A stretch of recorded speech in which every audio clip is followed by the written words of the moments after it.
প্রাচীন অট্টালিকার এই শহরে প্রতিটি ইটের ভাঁজে লুকিয়ে আছে সেই হাজার বছরের তৃষ্ণার্ত আকাঙ্ক্ষারা। নমস্কার, আজ আপনার জন্য গজেন্দ্র কুমার মিত্রের লেখা অতৃপ্ত। অতি কষ্টে বাসা ঠিক হলো।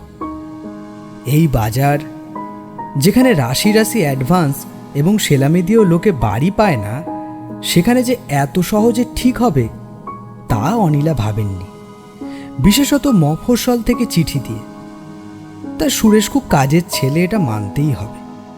ওপর নিচে 7খানা ঘর, এই বাজারে ভাড়া মোটে 80টি টাকা।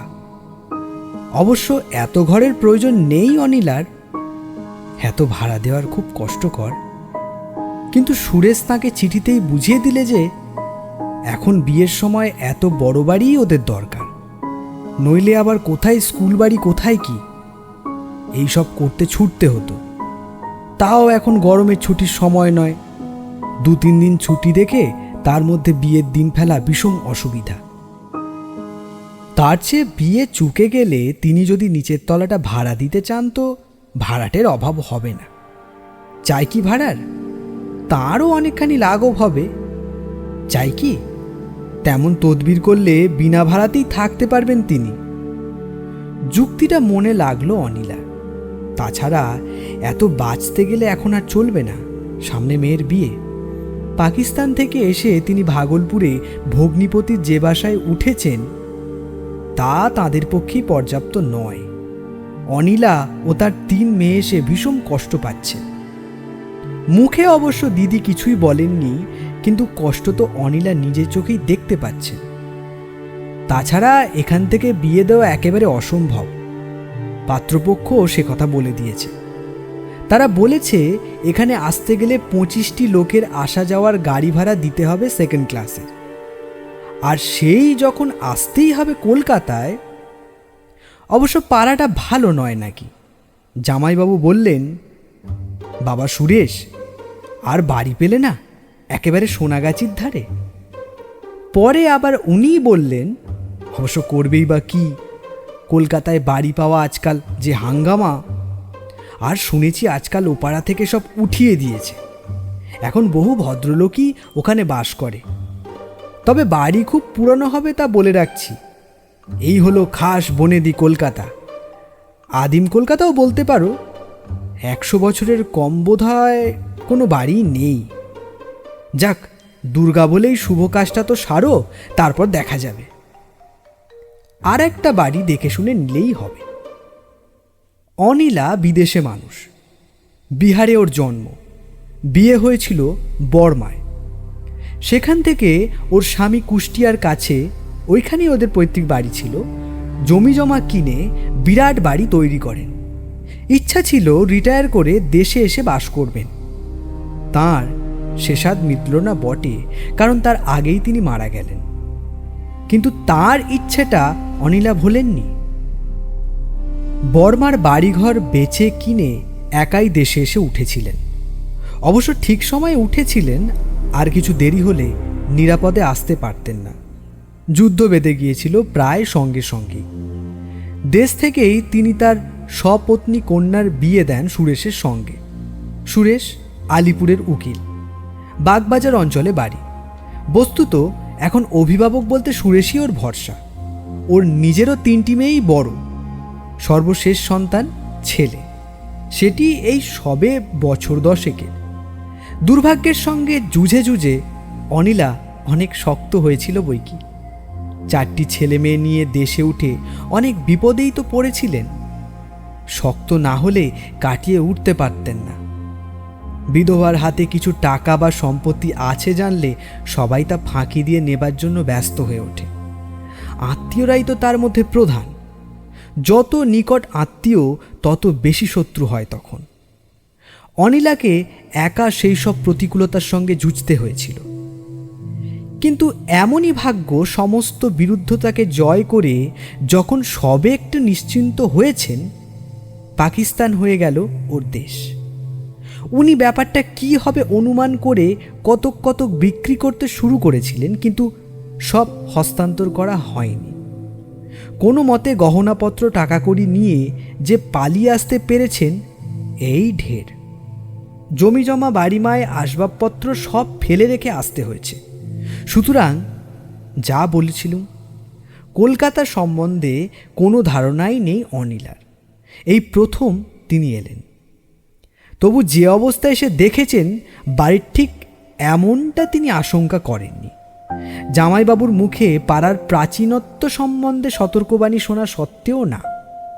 সুরেশও একটু অপ্রতিভ হলো। তার খুব বেশি দোষ ছিল না অবশ্য। সে আশা করেছিল ওর শাশুড়ি এবং শালিরা স্টেশন থেকে সোজা তাদের বাড়িতে গিয়ে উঠবেন।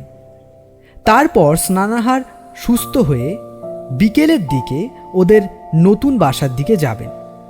ততক্ষণে ওদের চাকর মালপত্র নিয়ে সেখানে গিয়ে বাড়িটা ধুয়ে মুছে কতক মালপত্র গুছিয়ে রাখতে পারবে, অর্থাৎ বাসাটা চলনসই হয়ে উঠবে। কিন্তু অনিলার মধ্যে সেকালের হাওয়াও কিছু ছিল। ওদের কতকগুলো আভিজাত্যের আইন আছে, তাতে জামাই বাড়ি যাওয়া নিষেধ। তিনি কিছুতেই রাজি হলেন না যেতে। বললেন, ওদের নিয়ে যাও, কিন্তু আমাকে আর অনুরোধ করো না বাবা। আমি বরং রামটহলকে নিয়ে বাড়িঘর গুছিয়ে ফেলি। ওরা সেই সন্ধ্যের সময় চলে আসবে খন, টেপুর সঙ্গেই আসতে পারবে। ঢেপু ওর স্বামীর প্রথম কন্যা, সুরেশের স্ত্রী। অনিলাই ওকে মানুষ করেছে, নিজের মেয়ে বলেই মনে করেন। তাই হলো। সুরেশের ভাইও ছিল স্টেশনে, তার সঙ্গে মেয়েরা চলে গেল। উনি, সুরেশ আর রামটহল মালপত্র নিয়ে এসে উঠলেন উত্তর কলকাতায়। একদা জমজমাট, এখন মৃতপ্রায় এই বিশেষ অঞ্চলের বাড়িটিতে। কিন্তু একই অবস্থা। কতকাল যে এ বাড়িতে কেউ ঢোকেনি তা বলা শক্ত। উঠোনে বহুদিনের আবর্জনা জমে জমে বৃষ্টির জলে তার উপর বড় বড় আগাছা জন্মে গেছে। ঘরগুলোর দোর জানালা খোলা হাঁ করছে। চুনকাম দূরে থাক, এর আগের ভাড়াটেরা বহুকাল আগে চলে গেছে। তাদের পরিত্যক্ত সেসব জঞ্জাল সাফ করাও হয়নি। কোনো কোনো ঘরের মেঝের উপরেই ঘাস ও অশ্বত্থচারা গজিয়ে উঠেছে। জানলার কপাটের রেলিংয়ে রং করা হয়নি বোধহয় বাড়ি তৈরি হবার পর থেকে একবারও। সেগুলো ভালো করে বন্ধ হয় না। কোনো কোনো জায়গায় পাল্লা ঝুলে পড়েছে, কবজার বন্ধন শিথিল করে। কিছুক্ষণ স্তম্ভিত হয়ে সেদিকে তাকিয়ে থেকে অনিলা বললেন, এ কোথায় আনলে বাবা? এ যে ভূতের বাড়ি। সুরেশ মাথা চুলকে বলল, তাই তো মা, বাড়িওয়ালারা সব সারিয়ে সুরিয়ে আমাকে চাবি পৌঁছে দেওয়ার কথা ছিল। কাল সকালে ওর লোক দিয়ে যখন চাবি পৌঁছে দিল, তখন আমি আদালতে বেরোচ্ছি।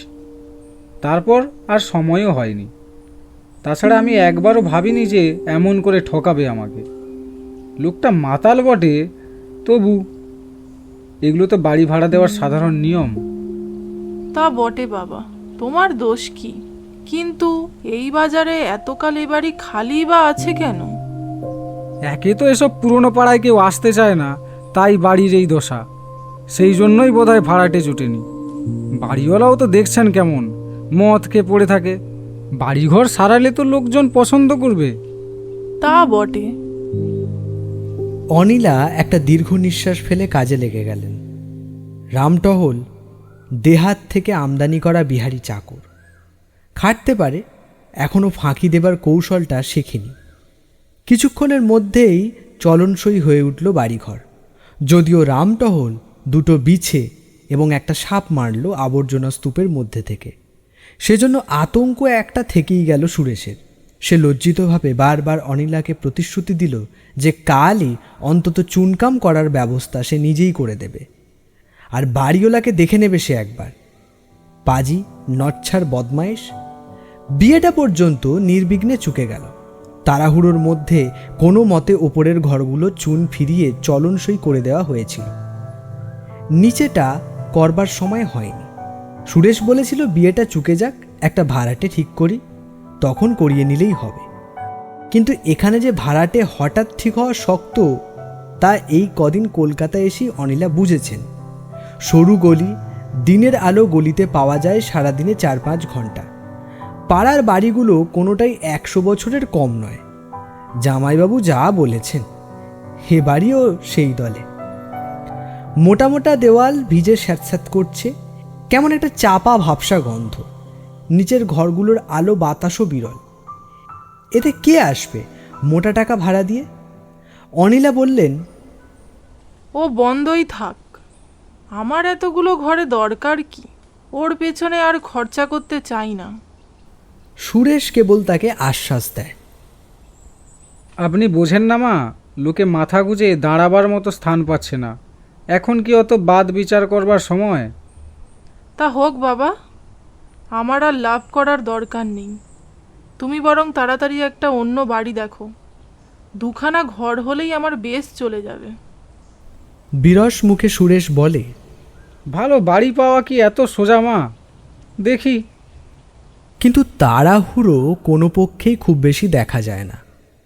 ওরা একরকম ভালোই আছে, অন্তত পথে তো দাঁড়িয়ে নেই, এই ভেবে সুরেশ গড়িমসি করে। আর অনিলাও খুব বেশি তাড়া দেন না, কারণ ওপরের ঘরগুলোয় আলো বাতাস মন্দ নেই। বাস করাটা একেবারে অসম্ভব নয়, হয়তো এমনই চলতো যদি না তারাটা অপ্রত্যাশিতভাবে অন্য জায়গা থেকে আসতো। ঢেপিরা যে কদিন ছিল বাড়িটা তবু সরগরম ছিল কিছু। ওরাও চলে যেতে নিচের তলাটা একটু গা ছমছমে হয়ে উঠল। কাজেই রামটহল যখন এসে জানালো যে ওর চৌকিটা ধরে রাত্রেকে যেন নাড়া দেয়, অনিলা হেসেই উড়িয়ে দিলেন। নিচে একা থাকতে ওর ভয় করে, আসলে কথাটা তাই। নানা রকম কল্পনা করে সে, কিন্তু একদিন আর উড়িয়ে দেওয়া চলল না। হঠাৎ নিচেকে হইচই করে চেঁচিয়ে উঠতে অনিলা মধ্যরাত্রে উঠে এসে দেখলেন ভারী তক্তপোষ শুদ্ধ কাত করে রামটহলকে কে ফেলে দিয়েছে। সব নিচে রামটহল, আর তার উপর বিছানা, তার উপর তক্তপোষ। এই সবে রামটহল বেরিয়ে এসেছে সেই স্তূপের মধ্যে থেকে। অনিলা ছেলেবেলা থেকে বিদেশে ঘুরেছেন, তার সাহস কম নেই। তাঁরও কেমন একটা খটকা লাগলো। তবু তিনি বোঝাতে চেষ্টা করলেন যে স্বপ্ন সঞ্চরণ বলে একটা রোগ আছে, তাতে ঘুমের মধ্যেই উঠে রোগী নানা রকম অদ্ভুত অদ্ভুত কাজ করে বেড়ায়। রামটহল তার জবাবে সোজা কথাটাই বলল, মা, আমি চৌকি আর পিঠের ওপর ফেলবো কি করে? তাও তো বটে। হাত জোর করে বলল, মা, আমাকে ছুটি দাও, হে বাড়ি থাকলে আমি মরে যাব। অনিলা বললেন, বেশ তো, তুমি না হয় আজ থেকে দোতলাতেই শোও। ভাড়ার যে ঘরে থাকে সে ঘরে তো ঢের জায়গা। রামটহল প্রবল বেগে ঘাড় নাড়লে। এবাড়ির সংস্পর্শে আর না। নেহাত গুরুবলে প্রাণটা বেঁচে গেছে, আবার সে বিপদে যায় কেউ। অনিলার অনেক অনুনয়ে বিনয়ে শেষ পর্যন্ত সে এই বন্দোবস্তে রাজি হলো যে সারাদিন সে কাজ করবে, সন্ধ্যার পরও আলোটালো জেলে কিছুক্ষণ না হয় থাকবে, কিন্তু রাত্রে এখানে সে থাকবে না কোনো মতেই। বিডন স্ট্রিটে তার এক দেশওয়ালির খাবারের দোকান আছে, সেখানেই রাত্রে শোবে, আবার ভোরে আসবে। অগত্যা রাজি না হয়ে উপায় কি? সুরেশকে চিঠি লিখে ব্যাপারটা জানালেন অনিলা। সে এসে দেখা করে বলে গেল, বেটা মেড়ো ভূত, আর কত ভালো হবে, একেবারে খাঁটি দেহাদি ধরে এনেছেন। যা হোক, 2-4 দিন চালিয়ে নিন, আমি বাড়িও দেখছি আর চাকরও দেখছি যদি একটা পাই। এর দিন তিনেক পরেই রেখা ফিরল শ্বশুরবাড়ি থেকে। তার পরের শনিবার যথারীতি অনিলা নিমন্ত্রণ করে আনলেন জামাইকে। আমোদে আহ্লাদে হাসি তামাশায় বহু রাত হয়ে গেল। খাওয়া দাওয়া সেরে ওদের শুতে পাঠিয়ে নিচের দৌড় দিয়ে এসে যখন অনিলা শুতে গেলেন তখন রাত 1টা বাজে। তবু ওর ঘুম এলো না কিছুতেই। কেন তা বুঝতে পারেন না। হাড় ভাঙা খাটুনি গেছে সারাদিন, এক হাতে সব কিছু করতে হয়েছে। ভালো ভালো খাবার তৈরি করেছেন জামাইয়ের জন্য, তবু কেন ঘুম আসে না। ঘণ্টাখানেক এপাশ ওপাশ করে বিরক্ত অনিলা উঠে পড়লেন। মাথায় বোধহয় একটু জল দেওয়া দরকার। সারাদিন আগুন তাতে থেকে মাথা গরম হয়ে উঠেছে। কিন্তু দরজা খুলে বাইরে বেরোতেই যে দৃশ্য তার চোখে পড়ল তাতে তিনি অবাক। রেখা তার ঘরের বাইরে চুপ করে দাঁড়িয়ে আছে, দোরটা ভেজানো, তার একটা কপাটে হাত দিয়ে দাঁড়িয়ে আছে রেখা। তবে কি জামাই কোনো কারণে রাগ করে বার করে দিয়েছে রেখাকে? প্রথমেই মনে হলো ওর, কিন্তু সে যে অবিশ্বাস্য। সে যুগ হলেও না হয় সম্ভব হতো, তাছাড়া কন্যা জামাতার অসাধারণ প্রণয়ের ইঙ্গিতই তিনি পেয়েছেন কদিনে। তবে নিশ্চয়ই রেখাই রাগারাগি করে বেরিয়ে এসে দাঁড়িয়ে আছে। এসব আবার কি?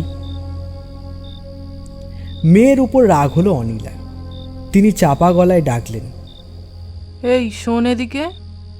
ও আবার কি ঢং, রাত দুপুরে কেলেঙ্কারি? চাপা গলাতেই তর্জন করেন অনিলা। শুতে জানা, হচ্ছে কি? ওই দিকেই এগোন তিনি, কারণ বারান্দাটা কোনাকুনিভাবে ওর ঘরের সামনে থেকে সমকোণে বেঁকে ওই ঘরের সামনে দিয়েই দোতলার কলঘরের দিকে গেছে। কিন্তু তিনি যত এগোন রেখাও তত পিছুয়। বিরক্তি বেয়ে যায় অনিলার। বুড়ো হাতি মেয়ের এসব কি আদিক্ষেতা? অবশ্য হাসিও পায়। কোথায় পালাবে সে? ওদিকে তো বাথরুমের শেষ, বেরোবার কোনো দরজা নেই। এই পোড়ার মুখী, শোন না, হলো কি তোর? সারা নেই। ততক্ষণ এসে ঢুকে গেছে বাথরুমে। অনিলা একটু দ্রুতপদেই যান। বাথরুমের দরজাটা ভালো করে খুলে হাত বাড়িয়ে সুইচটা টিপে দেন।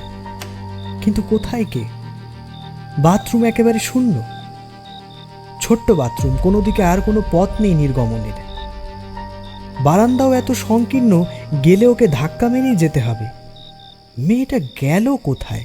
অথচ তিনিই তো স্পষ্টই দেখেছেন রেখাকে। মুখটা অবশ্য ভালো করে দেখা যায়নি, কিন্তু সেই গঠনের, সেই নীল রঙের শাড়ি, তেমনই দাঁড়িয়ে থাকবার ভঙ্গি। মাথায় জল দেওয়া হলো না। পা পা করে পিছিয়ে এসে যা করতে নেই শাশুড়িকে তাই করলেন। জানালা দিয়ে উঁকি মেরে দেখলেন ঘরের মধ্যে আলো নেভানো, তবু রাস্তার গ্যাসের আলোর একটা রেখা ঘরের দেওয়ালে এসে পড়ায় বিছানাটা স্পষ্ট হয়ে উঠেছে। দেখলেন তার কন্যা জামাতা পরস্পরকে জড়িয়ে অগাধে ঘুমোচ্ছে। মৃদু ঠেলা দিয়ে দেখলেন দরজাও ভিতর থেকে বন্ধ।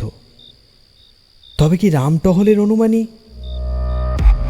অজ্ঞাত একটা আতঙ্কে মন পূর্ণ হয়ে উঠল। ফিরলেন নিজের ঘরের দিকেই, কিন্তু ওদিকে মুখ ফেরাতেই চমকে দেখলেন তার ঘরের সামনে তেমনইভাবে সেই মেয়েটি স্থির হয়ে দাঁড়িয়ে আছে, ঠিক রেখার মতোই দেখতে, যেমন একটু আগে দেখেছেন। যত বড়ই সাহসী হন, এবার অনিলা অনুভব করলেন যে তার পা কাঁপছে, সর্বাঙ্গ উঠেছে ঘেমে। তবু ও ঘরে তার যথা সর্বস্ব, দুই মেয়ে ও ছেলে ঘুমোচ্ছে। মরিয়া হয়ে তিনি এগোলেন, মুখে অস্ফুট স্বরে রাম নাম জপ করতে করতে। মেয়েটিও এক পা করে পিছিয়ে একসময় মিলিয়ে গেল। নতুন জামাইকে কিছু এসব কথা বলা যায় না। সুরেশকে ডেকে পাঠিয়ে বলতে সে হেসে বললে, এ আমি তখনই ভেবেছিলাম মা, যতই হোক মেয়ে ছেলে তো। রামটহলের কথাটা যখন কানে গেছে তখন ভূত দেখবেন একদিন না একদিন। আসলে সারাদিন খাওয়া দাওয়া হয়নি, আগুন তাতে কেটেছে। একটু কি বলবো, হিস্টিয়ার মতো হয়েছিল আর কি। আচ্ছা, আমি উঠে পড়ে লাগছি একটা বাড়ির জন্য। এই বিদ্রূপটা দারুণ লাগলো অনিলার। তিনি আর কিছু বললেন না। ঘরে একটা করে প্রদীপ জ্বালিয়ে রাখার ব্যবস্থা করলেন। 5 বাতির বাল্ব আনতে পারলেই ভালো হতো, কিন্তু তাতে একটা পয়েন্ট আনতে হবে। কে করে সেসব হাঙ্গামা? দিন 3 পরে কিন্তু আবার তার ঘুম ভেঙে গেল। চোখ মেলে দেখলেন আলোটা নিভে গেছে, কিন্তু তখনও বাইরের আকাশে জ্যোৎস্নার আবাস থাকাতে একেবারে নিরন্ধ অন্ধকার জমাট বাঁধেনি ঘরে। কিছুক্ষণ চুপ করে থেকে মনে হলো উঠে আলোটা জ্বালা উচিত, না হয় সারা রাত ইলেকট্রিক আলোই জ্বলুক। কিন্তু উঠবার আগেই একটা কাণ্ড ঘটল। ওধারের জানলা দিয়ে রাশি রাশি পেঁজা তুলো এসে ঘরে ঢুকতে লাগলো বাতাসে। প্রচণ্ড ঝড়ের মুখে যেভাবে আসে তেমনি সজোরেই উড়ে আসতে লাগলো। অথচ অনিলা কান পেতে শোনেন বাইরে কোনো বাতাস পর্যন্ত নেই, ঝড় তো দূরের কথা। অনিলা ভয়ে অভিভূত হয়ে চেয়ে রইলেন খানিকটা। তারপর সন্তানদের বিপদ স্মরণ করে যেন হঠাৎ অকস্মাৎ মরিয়া হয়ে উঠলেন। একটা আর্ত চাপা চিৎকার করে লাফিয়ে উঠেই সুইচটা টিপে দিলেন। ছেলেমেয়েরা শান্তভাবেই ঘুমাচ্ছে, বাতাস নেই, তুলো আসাও বন্ধ হয়েছে। ঘরে বাইরে প্রকৃতি শান্ত ও স্তব্ধ। আলো জ্বালার সঙ্গে সঙ্গেই ভয়ও চলে গেছে। অনিলার মনে হয় আগাগোড়া কি স্বপ্নই দেখছেন তিনি।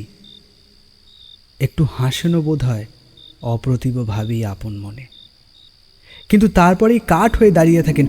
হয়তো বিছানার চারপাশে পেঁজা কাপাস তুলো ছড়ানো, হাতে করে ছুঁতে ভরসা হয় না বটে, কিন্তু চোখে যতটা দেখা যায় তাতে সন্দেহের কোনো অবকাশ নেই। বাকি রাতটা সেই একইভাবে জেগে কাটিয়ে দেন অনিলা। শুতে ভরসা হয় না, পাছে চোখ বুজে আসে তন্দ্রায়। মনে মনে স্থির করেন ভগ্নিপতি রাগই করুন আর যাই করুন, ভাগলপুরেই ফিরে যাবেন তিনি। ছেলেমেয়েরা স্কুলে এখনো ভর্তি হয়নি, গরমের ছুটির পরই হবে এমনই কথা আছে। এক্ষেত্রে একেবারে ভাগলপুরে গিয়েই ভর্তি করে দেবেন। কলকাতার মোহে আর কাজ নেই। মেয়েদের কিন্তু ভরসা করে আর কিছু বলতে পারেন না, তুলোগুলো নিজেই ঝাড় দিয়ে ফেলে দেন। দিনের আলোর সঙ্গে সঙ্গে সাহসও ফিরে আসে অনেকটা। রামটহলকে পাঠান পুরোহিতের কাছে, যে পুরোহিত রেখার বিয়ে দিয়েছিলেন। তাকে ডাকিয়ে এনে ফরমাস দেন 3টে রাম কবচের। মোটা প্রাপ্তিযোগের সম্ভাবনায় হিষ্ট পুরোহিত 3 দিন সময় দিয়ে চলে যান। কিন্তু কবচ পৌঁছাবার আগেই একটা অঘটন ঘটে গেল। অপরাহ্নের সঙ্গে সঙ্গেই ওরা ছাদে উঠে বসেছেন। রান্নার কাজ সেরে ফেলেন অনিলা বেলাবেলি। রামটহল বাসন মাজা শেষ করে নিচের কলতলায় স্নান করছে। এই সময় এসেছে সুরেশ, আদালতের ফেরত ওদের খবর দিতে। রামটহল ওকে দেখে আঙুল দিয়ে ছাদের দিকটা দেখিয়ে দিল, অর্থাৎ সবাই ওখানে। সুরেশও ঘাড় নেড়ে জুতো খুলে ওপরে উঠে গেল। ডাকবার প্রয়োজন নেই, ছাদে উঠে সবাইকে চমকে দেবে এই উদ্দেশ্য। কিন্তু দোতলা উঠেই দেখলে শোবার ঘরের চৌকাঠ ধরে রেখা দাঁড়িয়ে আছে, হাসি হাসি মুখে। সন্ধ্যা তখনও হয়নি, ছাদে দিনের আভাস তখনও লেগে, আলো জ্বালবার তখনও দেরি আছে। এমনই সময় সেটা। তবু একটা ঘোর ঘনিয়ে এসেছে পুরানো বাড়ির দেওয়ালের খাঁচে খাঁচে। কিন্তু এমন অন্ধকার হয়নি যে ঝাপসা হয়ে যায় দৃষ্টিটা। সুরেশ ভালো করেই দেখল রেখাকে। সামনে থেকে পুঙ্খানুপুঙ্খ দেখা হয়তো নয়, তবু পরিচিত মূর্তির সমস্ত রেখাকে সে মিলিয়ে পেয়েছে সেই দেখাতেই। কি গো মেজগিন্নি যে, তুমি একা এখানে? বিরহে ম্লান হয়ে দাঁড়িয়ে আমার পায়ের আওয়াজে কর্তার আওয়াজ বলে ভুল করছিলে বুঝি? রেখা কথা কইল না, মনে হলো একটু হাসল সে। কথা কইতে কইতে এগিয়ে যায় সুরেশ। রেখাও পিছিয়ে ঘরে গিয়ে ঢোকে। কথা কইছো না যে? আশাভঙ্গের ঝালটা আমার ওপর পড়ল নাকি? আমি কি করব বলো? আমার ওপর রাগ করে কি হবে? আর গেলে কোথায়? উবে গেলে নাকি? সত্যি তো, কোথায় গেল রেখা? কোথাও তো নেই। ঘরে 3টে টাং পাতা বিছানা, দড়ির আলনায় 2-1খানা কাপড়, এমন আসবাব নেই যে তার আড়ালে লুকোবে। এই প্রথম একটা খটকা লাগলো সুরেশের। তবু সে হাত বাড়িয়ে সুইচটা টিপে দিল। না, রেখার চিহ্নও নেই কোথাও। অথচ এই একটা দরজা, বেরোবার কোনো দ্বিতীয় পথও নেই। অব্যক্ত অস্ফুট একটা শব্দ করে সিঁড়ি দিয়ে লাফিয়ে ছাদে উঠল সুরেশ। ছাদে সবাই ওরা বসে আছে। একটা থালায় মুড়ি মাখা তেল দিয়ে মেয়েরা গোল হয়ে বসে খাচ্ছে। অনিলা একটু দূরে বসে কি সেলাই করছেন। প্রায় আর্তনাদ করে ওঠে সুরেশ। রেখা, কি জামাইবাবু, কি হয়েছে? তুমি কি এখানেই ছিলে এতক্ষণ, না নিচে ছিলে? না তো, আমি তো এখানেই আছি। চোখের নিমিষে অনিলা উঠে দাঁড়ালেন। সুরেশ, বাবা একবার নিচে চলো তো, জরুরি কথা আছে। ইঙ্গিতটা বুঝতে পারে সুরেশ, নিজেকে সামলে নিয়ে নেমে আসে নিচে।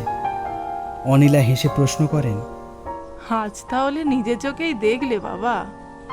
সুরেশ হেঁট হয়ে ওর পা ছুঁয়ে বলে, আমাকে মাফ করুন মা, আজই চলুন আমার ওখানে। আমি কাল যেমন করে হোক বাড়ি খুঁজে আপনাকে তুলে দেব, মালপত্র এমনিই থাক। অনিলা বলেন, 1.5 মাস আমি ঘর করছি বাবা ওর সঙ্গে, একদিনে কি এসে যাবে?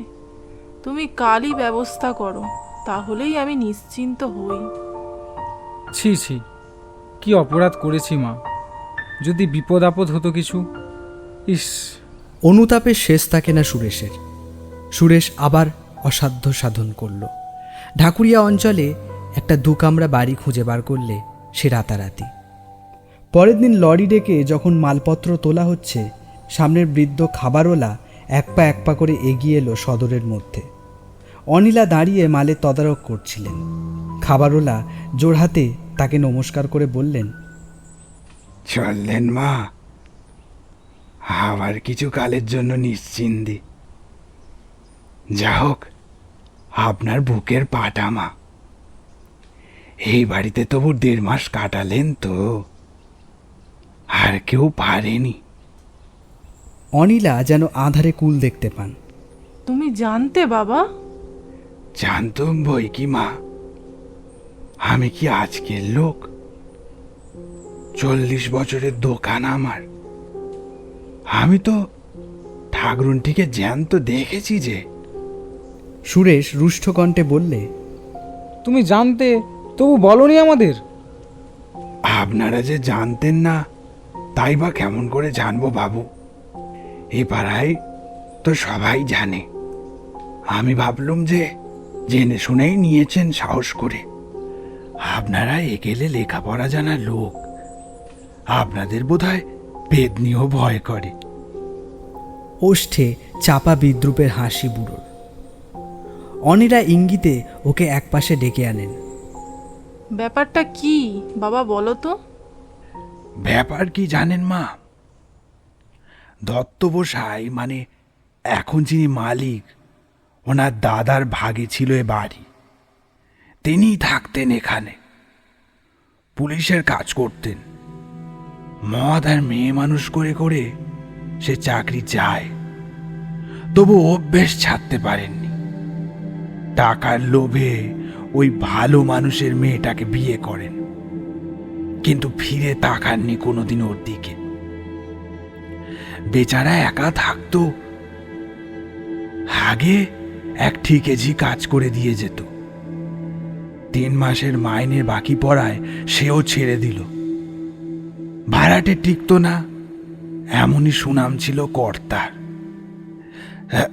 শেষে বউটা না খেয়ে কি অসুখে পড়ল, পড়েই আছে। 8 দিন বাবুর পাত্তা নেই। কি করতে আসবে মা? সোনারত্তি তো রাখেনি গায়ে। শেষে যেদিন এলো, দরজা ভেঙে ভেতরে ঢুকতে হলো। দেখে কতদিন মরে পড়ে আছে, পিঁপড়েতে অর্ধেক খেয়ে শেষ করেছে। কোনো মতে বাকি দেহটা তুলে পরিয়ে দিলে, না সাধ্য না কিছু। কিছুদিন পরে ভাইকে বাড়ি বেচে দিয়ে কর্তা উধাও হলেন, কিন্তু ঠাকুরনটি সেই থেকে রয়েই গেলেন। অনেক ভাড়াটে এসেছে মা, কেউই 3 দিনের বেশি থাকতে পারেনি। এবার আপনাদের এতদিন থাকতে দেখে ভাবলুম যে বুঝি উনি ঠাকুরন কোথাও গেছে। তারপর একটু দম নিয়ে বলল, শুধু কি ভাড়াটের উপদ্রব মা? একদিন হয়তো কুলভি বড়বলাকে ডেকে বসলো, আবার কোন দিন ওই বাসনুলিকে। সকলে নিশ্চিন্ত হয়ে ঢোকে, ভেতরে ঢুকে পড়ে দেখে ব্যাপারটা বুঝে চিৎকার করতে করতে বেরিয়ে আসে। একদিন একটা মেয়ে ছেলেকে ডেকেছে, তার তো দাঁত কপাটি লেগে একেবারে যায় যায় অবস্থা। অতি কষ্টে তার জ্ঞান করি, এই আমার চাকরি। অনিলা স্থির হয়ে দাঁড়িয়ে রইলেন। হতভাগিনীর অন্তরের অতৃপ্ত তৃষাটা যেন তিনি দেখতে পাচ্ছেন পরিষ্কার। অনেকক্ষণ পরে তিনি বললেন, একটা কাজ করতে পারবে বাবা? কেন পারবো না মা, বলুন। তুমি একটা ব্রাহ্মণ ডেকে এই ভিটেতে তুলসী দেওয়াতে পারো? আপনি কেন দেবেন মা? যার বাড়ি তার যদি হুঁশ না হয়। তা হোক বাবা, তাতে দোষ নেই। এই 12টা টাকা রাখো, আমাদের তো এখনো ভাড়া দেওয়া আছে। চাবি তোমার কাছেই রাখো, আমার জামাই এসে খবর নিয়ে যাবেক্ষণ। যদি বেশি লাগে তো তাও দেবেন। দোহায় বাবা, এই কাজটি করিয়ে দাও। তাই হবে মা, আপনার জন্যই বোধহয় এতকাল বসেছিল। অনিলা বেরোবার আগে বাড়িটার দিকে তাকিয়ে একটা দীর্ঘশ্বাস ফেললেন। এতকাল ছিল ভয়, আর যাবার আগে অভাগিনীর জন্য মায়াই বোধহয় তার অপরিসীম বেদনায় মনের ভেতরটা যেন টনটন করতে থাকে।